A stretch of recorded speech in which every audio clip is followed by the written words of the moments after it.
Psychological facts patungkol sa introvert at extrovert. Napansin niyo bang may mga taong sobrang daldal at energetic, habang ang iba ay tahimik at gustong mapag-isa? Ang tanong, ipinanganak nga ba tayong introvert na o extrovert na? O sadyang hinubog lang tayo ng ating mga karanasan sa buhay? Ano ang introvert? Ang introvert ay nakakakuha ng energy kapag mag-isa lang o tahimik ang paligid. Hindi ibig sabihin na mahiyain, mas pinipili lang talaga ang katahimikan. Ito ang katangian ng introvert. Mas pinipili ang malalim na usapan kesa sa small talk. Napapagod kapag sobrang daming tao. Mas reflective at mas nag-iisip bago magsalita. So narito pa ang example ng introvert. Mga taong mas gustong magbasa ng libro kaysa pumunta sa party. Estudyanteng mataas ang grades pero tahimik lang. Empleyadong mas productive kapag work from home. Ngayon, ano naman ang extrovert? Kanina pinag-usapan natin ang introvert. Ngayon, extrovert naman.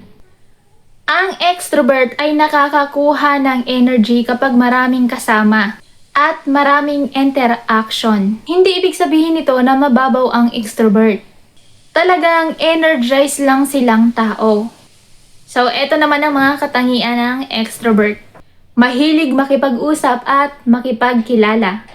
Mas nag-iisip habang nagsasalita. Mas active at expressive sa emosyon. Ito naman yung mga example ng extrovert.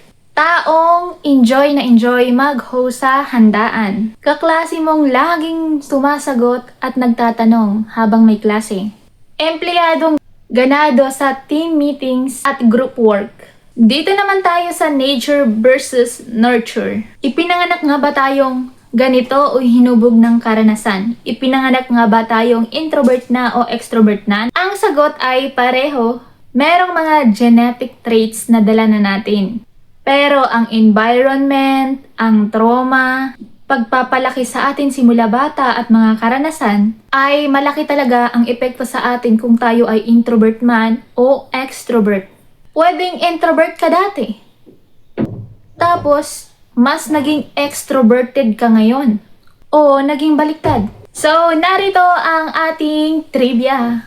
Bukod sa introvert at extrovert, may tinatawag din na ambivert. Ito ang taong halo. Merong introvert na ugali at merong extrovert. Depende sa sitwasyon kung alin ang lalabas. At surprise! Karamihan sa mga tao ay ambivert. Ngayon, alam mo na. Walang masama kung introvert ka, extrovert ka, or ambivert ka. Iba-iba tayo at doon tayo nagiging interesting. Kung nagustuhan mo ang vlog na to, don't forget to like, share, and subscribe para lagi kang updated sa ating mga latest video. Don't forget to comment kung ano yung suggestion mo, katanungan, sasagutin natin yan sa ating mga next video. Pag-uusapan natin yan at kung meron kang suggestion kung ano yung gusto mong topic about psychological facts, just comment down below. Bye-bye!